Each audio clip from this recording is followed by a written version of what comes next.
Good morning, everybody, and welcome to Esports Friday. Cam, I saw when you put the thing up today, the live stream, that it was episode number 12. So, Esports Friday from lockdown Melbourne. Welcome to you, Cam. Good morning. Thank you. Yeah, 12 weeks. We've done well to stretch this out. A little bit of content goes a long way, right? Yeah, it's going to be interesting because we've had lots of different permutations and combinations as you've taken us through the journey of just showing us around a little bit, and then we'll kind of get together over the next couple of weeks and map out kind of where we go from here, particularly with guests, because I'm really keen to get different perspectives from the different people that are participating in esports, both, if we can call them, the traditionalists, the old time gamers, and those that have been in it for a long time, and those that are just dipping their toe in the water, and potentially those that are making the bridging the gap between gaming and traditional sport, which I think where you're going to take us today. Yeah, and actually, just while you're touching on that, I think that's a good thing to briefly talk about. There is definitely multiple different types of gamers, and I think the traditional sense of a gamer is kind of what I used to be, or what I kind of still am, which is someone who sits in front of the computer for hours and hours and hours and hours and hours and hours playing games. But that's not really what the new generation is it? It's not what we realized. The COO of Adelaide saying that everybody's a gamer. He's not talking about people like me. He's talking about the guys that are putting maybe an hour or two a night sometimes into a console, or kids that are playing on their phones. Like, it's not the traditional sense anymore. So I feel like that's a good thing to at least briefly mention as well. Well, it sounds to me, again, picking up on what Nigel Smart said, that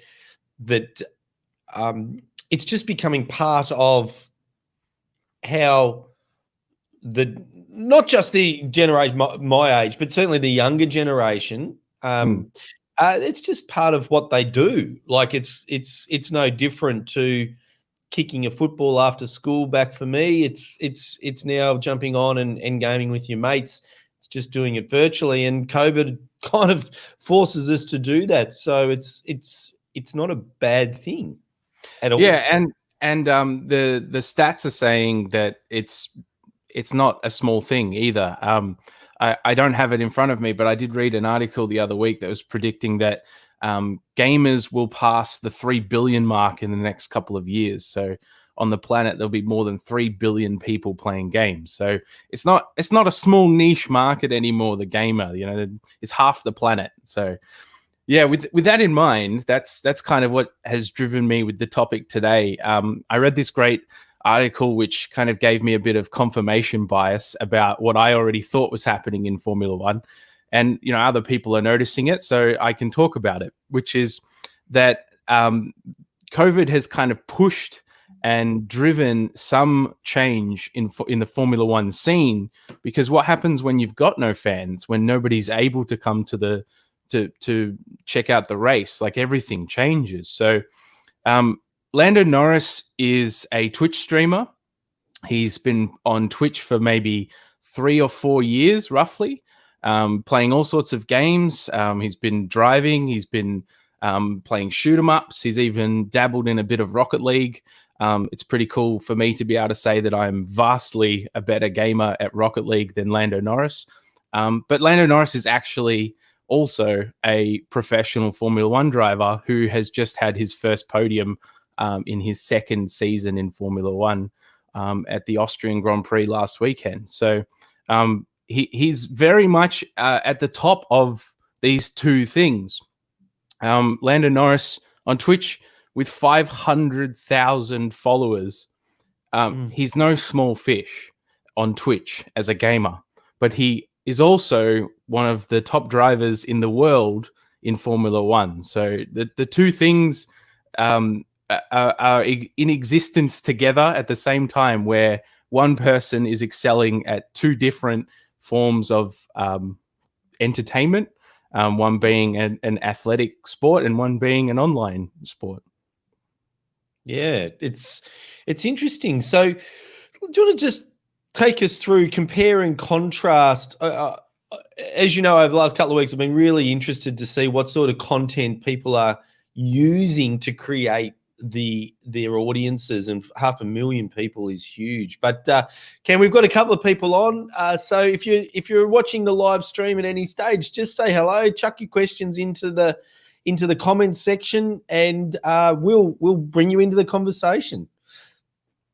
Yeah, So how did he build his 500,000 audience? What sort of content is he posting on Twitch, for instance? So his Twitch has been quite a variety. Some of the highlights he's got down here, you've got a highlight from PUBG, which is Player Unknown Battlegrounds. Not a game I've played, but it's a battle royale. I can't remember whether it came first or Fortnite, but they're quite similar in the type of game they are, where a whole group of people, I think 100 people, are thrown into the same map, and it's survival of the fittest. So he's playing first-person shooters here. And then on this side here, it's iRacing, which is what you've seen the V8 supercars using. And Lando Norris was actually a participant in one or two. I don't know if he did two, but he definitely did one V8 supercar virtual race, as well as his boss as well. The boss of McLaren F1 also participated in one of the V8 supercar races. And it's driven V8 supercars to try and get both Lando Norris and his teammate next year, Daniel Ricciardo, the Aussie Formula One driver, to potentially come and race in a Bathurst 500 or Bathurst 1000. I can't remember which one it is. 1000, there you go. So they're trying to drive some crossover, I guess, using virtual, the gaming format, which is, I guess, given them a chance to dabble in something different. But he also plays, as I said before, Rocket League. He plays some Call of Duty. There's a whole range of things that Lando's done over the years to develop his own following. And recently it's kind of exploded.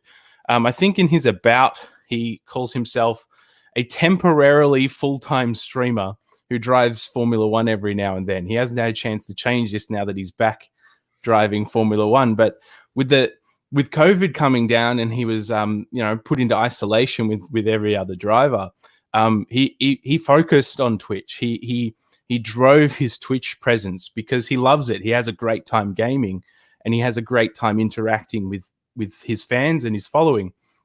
So sitting at home every day was a great opportunity for him. And what happened was that he kind of got on the phone to some of his mates who are also Formula One drivers, people like George Russell, Alex Albon, Max Verstappen, and even Charles Leclerc. Charles Leclerc came second at the most recent Grand Prix. Max Verstappen, who was looking pretty good, who unfortunately had to retire. These are big time Formula One drivers. And he got on the phone and said, "Hey, you guys should come join me." And I think Max Verstappen has kind of battled with a bit of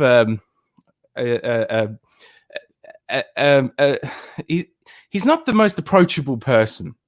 People find him a little rough around the edges.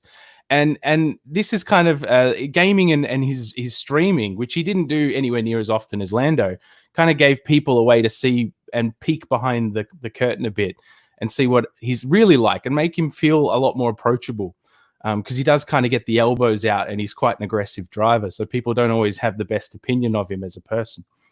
But yeah, so Lando's driven a whole bunch of change for the F1 drivers, where they've all kind of gone and found their own communities. And then as we've come back into Formula One, they've brought parts of that community back with them who maybe necessarily have not ever seen Formula One before. They're gamers who found a following, who found someone they found that they thought was entertaining, and then found out that person also participated in the sport and then came along for the ride. And have, many of who have just experienced their first Formula One race over the last weekend. Yeah. Just go down a little bit, because I'm very interested about that. Yeah. The concept of subscription and in Twitch, and the concept that many people on Twitch have got donation sort of buttons or donation call to actions. So what I just saw up a little bit that Lando's got that subscribe. So how much is, if you click, can you click on that, and how do you subscribe per se? What does the value create? So there's 3 tiers of subscription within Twitch. They're all driven by Twitch. You can't change them as a Twitch provider. So that's the same cost for each streamer once you've reached the minimum threshold to be able to charge this sort of thing. So tier 1, which is the entry level, the most common, is $9 Australian for 1 month, and then tier 2, $17, and tier 3, $43. I think it works out at 5, 15, and maybe 30 US. So it's all comes from the US dollar. So what's the benefits of kind of that first level, second level, third level? Yeah, so I mean, it's always going to change from streamer to streamer, but basically, it's a way of viewers and followers to say, I love your content and I enjoy your content, and I'm going to kind of pay a fee to reward you for giving me the content, because the platform works basically off streamers providing free content for the mass, and then people who are willing and able to provide compensation as a result. So you don't really get any more content necessarily unless a streamer has decided to create extra content that they can offer to their subscribers, which sometimes does happen. In this tier, we have ad-free viewing with some exceptions. They have sometimes subscriber-only mode, which just means that you create the video, which can still be seen by everybody. You restrict it so that only people who are subscribers can chat with Lando. So he could set it up so that it's just that small group of people who have invested in him that he can engage with. You also have subscriber only streams, which isn't so common, but occasionally they will do a particular stream just for the people who have subscribed, so no one else can see. And then you get what are called emotes, which is like emojis, which are special to each streamer, which you can then use all across the platform to kind of spread the love and show you support. And you get a badge as well, which is like a little badge of honor that just sort of says how long you've been a supporter for. And the longer that goes on for, the more kind of fame you get within the community, where you're recognized as someone who's supported the community for a longer period of time. So these are standard functions within Twitch? They're all within Twitch, yes, absolutely. So there's other platforms that you can go to create similar types of community. Patreon is a good example where you can set levels of support, and it's kind of like another type of social media network where, depending on the level of support that you offer financially, you might unlock a certain type of content that might be exclusive to you. So it's another way to offer different types of content where people can reward you and provide a form of support. So, I mean, that could literally be a football club or a cricket club, and just another form of monetary support, another way to drive it. Not necessarily something I expect to be taken up in waves and in mass numbers, but it's certainly an avenue that you can explore and look at how to use and tap into a whole nother market. But yeah, the different types of content. McLaren are a big team. They're very successful, very historical Formula One team. They've only got I say only, but they've only got 333,000 subscribers on YouTube, which is less than Lando Norris has on Twitch, for example. And this is a team that's won multiple championships, historically been very successful. So they're kind of late to the game almost. They've perhaps, I don't know this for a fact, but perhaps they've been on the platform for a while and found it difficult to engage, trying to find the right type of content that works for them. You can see as you look through some of the back catalog of their stuff that, some videos have low amounts for a 333,000 subscriber count, 18,000 for this video here, 11,000 for this one, 21,000. But then you've got, something kind of breaking the mold a bit, which is this unboxed series of behind closed doors. Something that I think a lot of Formula One fans in particular are quite interested in is seeing behind the scenes and seeing something that is not usually able to be seen, because Formula One has been quite a closed network of sport. It's very hard to see what goes on behind the scenes. Yeah. So you have very different types of content on show, and I think Lando's a big part of driving support to the YouTube network. Driving fans and people who haven't seen the sport before.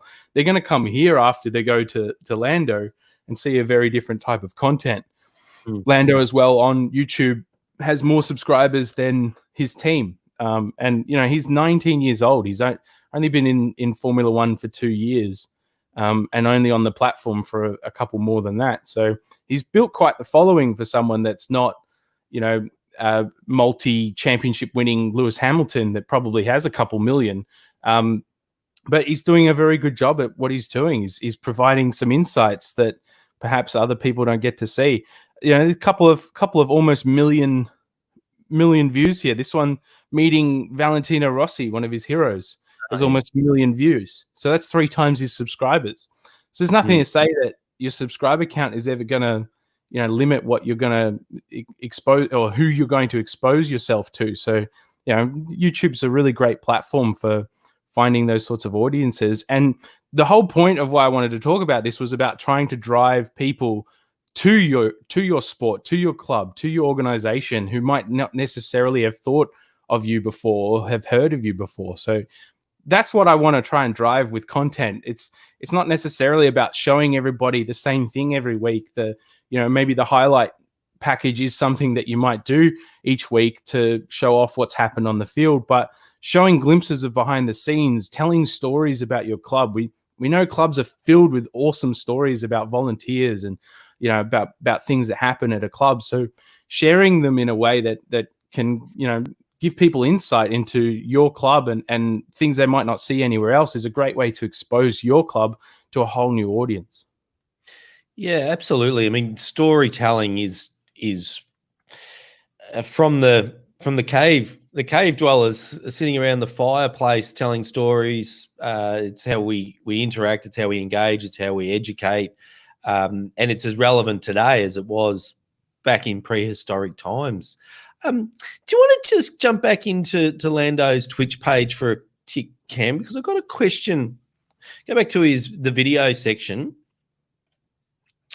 That first video in the top left corner, so the highlights video, we see this a lot, and we were looking at a profile the other day, which was just full of compilations and different snippets of games that people have played. Do the platforms allow how are these snippets or highlights created? Has someone gone and edited down the recording, or does the functionality allow gamers to easily edit the recordings of their game? Because I see this as a really common strategy is the highlights, the fails, but they're just snippets of a much broader game. Yeah, this is 60 seconds long. This one here is 38 seconds long. Twitch drives viewers to help engage in the content creation process using something called clips. So you probably heard the term before, obviously a clip being a short video of some sort. But on Twitch, a clip is where you're watching something happen live and you think it's funny or really cool or engaging. And you as the viewer have said, okay, I think this is really cool, so I'm going to clip this small section. and you're allowed to clip, I think, up to 60 seconds of someone else's video on Twitch, which is what a lot of these videos here are. So here's one that was clipped by someone called Real Pog U, but it's a video of Lando Norris driving, I think, a go-kart around a track. And he thought it was cool. Or this person thought it was cool. So Lando's getting some practice in, I think, a Formula 3 car, and probably, you know, was clipping some apexes, doing some overtaking. I don't know. But someone else thought it was really cool, and now it's been seen 150,000 times. So they've clipped that, and then how does it then go onto Lando Norris's page? So Lando Norris's page, every streamer's page has a clip section, which is called Popular Clips. And then inside that will just be hundreds of people's clips. You've got the top 30 days of most popular. So this is kind of a community content-driven area where other people are driving this. You'll see Lando Norris's name is here, but he's not the forefront of it. It's clipped by this person, clipped by this person, clipped by this person. So that's one part, but also the highlight video that you mentioned. This is something that Twitch allows within the platform, and I think YouTube has a similar functionality where you can use the platform to edit the film, the video after the fact. So if you've done a live video, the platform allows some minor tweaks, and it's not like Adobe's Premiere Pro. It's not like a top of the line editing software platform, but it does allow you to go through and just snip little bits that you think is engaging and put them together into a single video. So if you do a 5-hour stream, you can pull out some of your highlights. And while you're streaming, you can set up little, you can have a button on your keyboard, for example, that kind of flags a particular area, so that you can go back and look at it later and say, okay, I think that was interesting. So you can kind of keep track of it as you go, and then put a highlight reel together later, which can be another way to expose your content to people. So this is really interesting, isn't it? And another way of amplification. So we take a video, say someone clips something that we say, and they share it on their Twitch page, but it still links back the credit to the creator of the content. Yeah. But it then allows someone else to share it. Does YouTube have that clipping functionality? No, I don't think they have the clipping functionality. No. That's awesome. It's unique to Twitch. It's certainly part of one of the things that they brought to the landscape that's uniquely theirs. But yeah, it's just different ideas about how you can use the platforms, how you can drive content. I really recommend reading this long form. It's quite a long article, but it goes through a lot of the different kind of phases that Lando's gone through. It explains how the dynamic has shifted from, you know, the old way of thinking to a new way of thinking. There's a lot of things that clubs could take from an article like this, where they could think outside the box and take an opportunity to potentially have, you know, gain some insights and some new ideas from an article like this for their club. I'll get you to, if you haven't already, put the link to that article in the post, Cam. If you haven't already, I didn't look this morning. I mean, again, as normal, we've gone well over what we expected, but again, I've found it fascinating just to see different things, different ideas, different functionalities of platforms and how different people are using them, and this convergence of audiences, I think, is fascinating. Before we head off, have you got anything else to show us today? Or no, that sounds great. I think that's a good spot to leave it for the day. Yeah, brilliant. Well, again, I think the key is that we learn something from every session, and I certainly learned a lot, and I will read the article. So, Cam, thanks for today.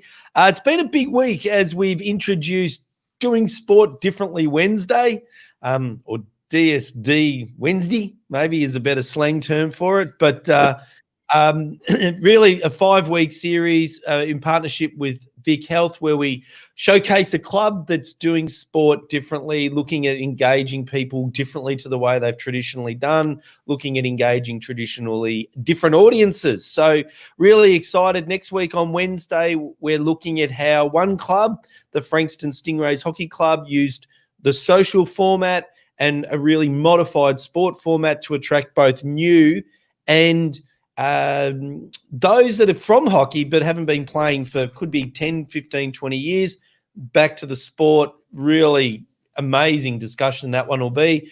Next week we'll have Darren Walton from Shepparton as giving us a coach's insight, and that'll be on Thursday, giving us a coach's insight to what it's like trying to hold a club together that's still about to start their season, and how challenging that has been, and what they've learned from a positive. Esports Friday, Cam, which is always exciting, and then we'll fill in the gaps depending on how the world changes every day. So, excuse me. Cam, great work. Look forward to the feedback from your mum next week. And for everyone else that's watched or been part of the sports community live streams, if you can share it, help us get the word out, that would be fantastic. Until next week, I'm Steve Pallas. He's Cameron Osterlin, and we really thank you for being part of our sports community.